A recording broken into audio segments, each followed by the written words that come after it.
Hi, this is Lucinda and Andy, and we welcome them into our stroke courtyard as well to help us with our appeal. Andy had a stroke 5 years ago, and Lucinda at the time was Andy's fiancée and now his happily married wife. So Andy, you had your stroke 5 years ago. What do you really remember of your time at Frimley Park? Not much. Very dark. Scared. Complete.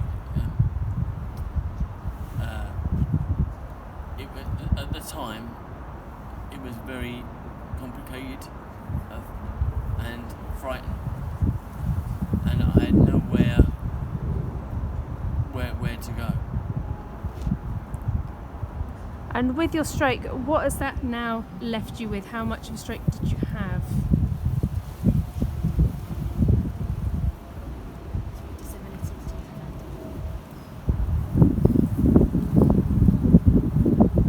Lost it. So he can't use his right arm. Okay. He's lost the use of that. But he can still do art. He's an artist, so he can still do art through his left arm. As you can see, he's got trouble with his speech and understanding. But even so, we still managed to get married, and we've come back here today to hopefully raise some money for the stroke appeal. We wanted to do that passionately. And Lucinda, being a visitor to come in and support Andy during what would have been an awful time, how did you feel with how you were being, your mental health and your well-being, being in the room and not being able to have a place to go for therapy, for counselling, a place to go and eat privately? It was a tough time, obviously, because I didn't know if Andy would survive. First of all, I was told he would die, and when he did survive, it was a case of the only place we could be together on our own was in his room, on his bed. And I used to sit with him for many hours on his bed, and we had nowhere else to go. To get any food, I'd need to go to the cafe, so there was no nice, comfortable space for me to be with my thoughts and trying to sort things out in my head at that moment. And I always remember as well, there was no colour anywhere. It was a very cold, clinical place to be. The staff were fantastic, outstanding. I can't say anything there, but it was the environment. It was totally uninspiring and made me feel empty, very empty. And how long were you in here for, Andy? Do you remember? 2014. And how long did you stay in for your treatment? 6 months, 6 weeks, 6 weeks. Yeah, 6 long weeks. 6 long weeks. Seem very long weeks. Yeah, especially when you've only got the room to be in. Yeah. And I remember Andy not wanting to come outside here. There was nothing for him to see out here. No. Yeah. There was nowhere else for him to go and try and be independent, because there was just his room and the gym.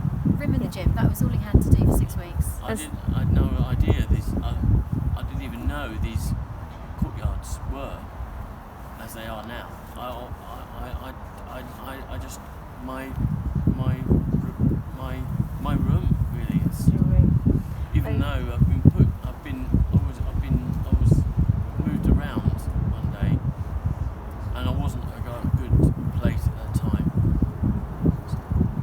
He just wanted to be back in your room again, didn't he? The safety of his room, because that's all he knew. So mentally, we need to have these big open spaces to help these other stroke survivors to become mentally able to leave their room again. And this is why we need these spaces. Have that access out to something different and that bit more treatment. Yeah, it's vital. Yeah. It's absolutely vital. Okay. Well, thank you so much for both coming in Thank today. you. We really appreciate it. Andy, we're so glad to see you. It's very kind for you to Thank come you. in. And Lucinda, lovely to see you too. My pleasure. Thank you. Thanks. Hi, I'm one of the speech and language therapists here at Frimley. We help people to communicate, talk and swallow after a stroke. If we hit the target for our campaign, it would mean a lot to us, because we'd get a dedicated treatment room where we could see patients and assess their language and speech in the quiet. No beep, beep, beep, no whirring machines and other hospital noises. We'd also get a group therapy room, and research suggests that doing therapy in groups for patients has quite a lot of benefit. They start to initiate independently, They get used to talking to different types of people and hearing different types of accents and voices, and they become more independent communicators, which is obviously really important when they get to go back home, they go back to work. And last but not least, it would give us a dining room where patients could eat with their families in a more normal setting.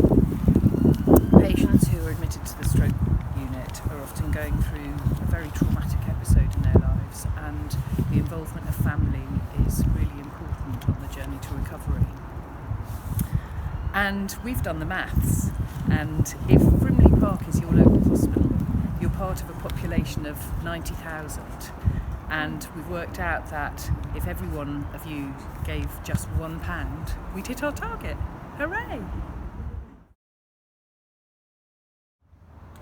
Hi, I'm Emma. I'm here as part of the Stroke Appeal as well. I work with Keith in Fundraising, and we are still urgently trying to get that last bit of money we need for our stroke unit. Now, to give you an idea of what we're trying to do in this courtyard here is actually create 3 therapy rooms, a couple of courtyards, an amazing staff room, of which the staff do not have a staff room at the moment, and a lounge where patients and family will be able to go into. So we'll be breaking through the building, coming through here. We're walking down into communal points where you'll have 3 therapy rooms coming onto this point here. Those rooms will be used for hairdressing, counselling, massage, hairdressing. Again, so important when the hairdressing is done at the side of a bed for these patients that are in for months on end. We go through and have another smaller courtyard here, so it's not so intrusive, so it's not so invasive, a little bit more private. Patients can come out and sit outside with their family and friends. Then we'll keep going on through down to here, and we'll have then the staff room. Again, staff do not have a place to go at the moment. They do very well with our own cafe, but they need a place to go and sit and relax and chill out. Gives them that space to actually reflect on what's going on and to breathe and go and help the next families. Then in this point here, we're going to have the actual new kitchen. This kitchen can be used to help assess the patients. They'll be able to see if they can put the kettle on. They can see if they can actually put the toaster on. Families can sit out here, heat up their food without having to be too far away from their loved ones. That's how simple we really want this to be. They could even end up having their birthday parties in here. Absolutely lovely area. Then they'll come out onto a garden. The garden will be much more interactive, so the therapy team will be able to do gardening with the patients and also with staff and with children to actually be able to spend that quality time. So this is our area we want to develop. This is it. The building will come in, it'll be operational very quickly, fabricated building, so we need your money as soon as possible, please. Hello, my name is Isobel. I'm one of the physiotherapists working at Frimley Stroke Unit. We really need your help to achieve our target to make a development to the stroke unit. By having the new build, this will allow a better experience for our patients. Enhancing the environment will improve their journey through a particularly difficult time in their stroke recovery. The early days of stroke recovery are particularly important, so if we can have a nice calm, quiet environment for them to recover and have time away from the ward, this will greatly improve their experience and hopefully aid their recovery. Hi, I'm Keith Hanks. I'm Fundraising Manager here at Frimley Park, and I'm responsible for the fundraising that we've been doing over the last 2.5 years to raise money to build the new stroke unit that's going to be here in this courtyard. So far we've managed to raise an amazing amount of money. We've raised £950,000 and we have to get to just over £1 million, so we have £120,000 to go. So what we're trying to do here is just find a way of closing off that appeal. This courtyard is ready to be redeveloped. We have everything in place that we need. We can't actually start the building, obviously, until we have all the money. So once we've got the money in, we can start to build, and hopefully by this time next year, I won't be standing outside in the cold. We'll be standing inside our nice new therapy unit. Hello, I'm Emma, one of the occupational therapists working on the stroke ward. Having a new space will greatly benefit our patients, providing them with an opportunity to get away from the ward environment and focus on their therapy and their goals. With a quiet space, it will provide an opportunity for patients and family to spend quality time in a non-clinical environment. Having a quiet space will also support patients with their cognitive rehab tasks without distractions, as well as functional rehab. A new space will contribute to patients' well-being and help them step away from being a patient. Thank you! me again, just to say this area would be an amazing part.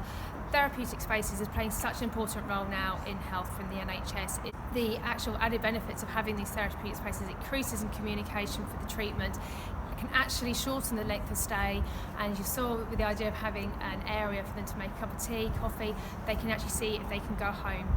The actual increased medical conditions for mental health and well-being, for family, friends and the patient, and not forgetting our amazing staff. This could only be the best thing that we can do. We want to say thank you at this point for everyone that's done a cake sale, everyone that's done a run, everyone that's done a walk, for your money you've raised so far. We just need that little bit more. Thank you very much.